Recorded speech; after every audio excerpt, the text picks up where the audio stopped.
Right now, I want to talk to you about the call of God for a minute.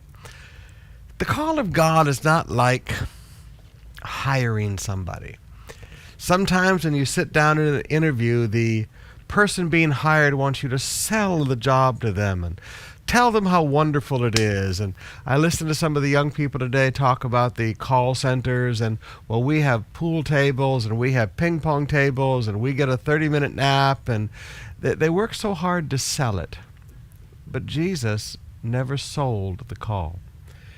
In Acts chapter 9, when he calls Paul, the scripture says, "But the Lord said to Ananias," verse 15, "Go, this man is my chosen instrument to carry my name before the Gentiles and their kings and before the people of Israel. I will show him how much he must suffer for my name."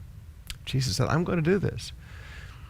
When he follows me in the call, he will know the price he's going to have to pay with his life. Now, I look at the Paul, and I look at the persecution that he went through, and I look at how well he endured and how he took it, and he never got bitter and he never got angry, and he knew that Jesus was with him. And there's so much truth about Paul and persecution. But part of it goes back to the very beginning. Jesus said, I'm going to show him how much he must suffer for my name. I'm going to show him that this is not going to be a walk in the garden. I'm going to show him that this is not going to be something that you walk into with an entitlement mentality and think that it's all going to be wonderful and glorious and adoring crowds. I'm going to show you that there's a price to pay to follow the call.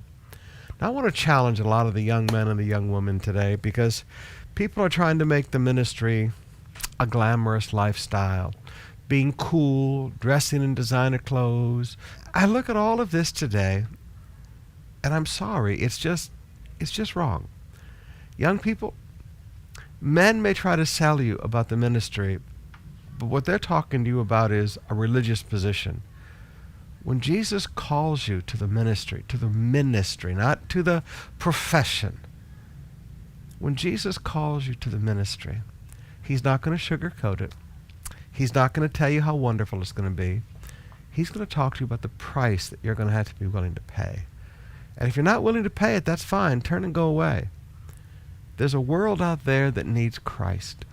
And it's about time we get a new generation of young men and young women that aren't interested in trying to be cool, but are trying to reach a world for Christ, and they'll pay any price to preach the gospel.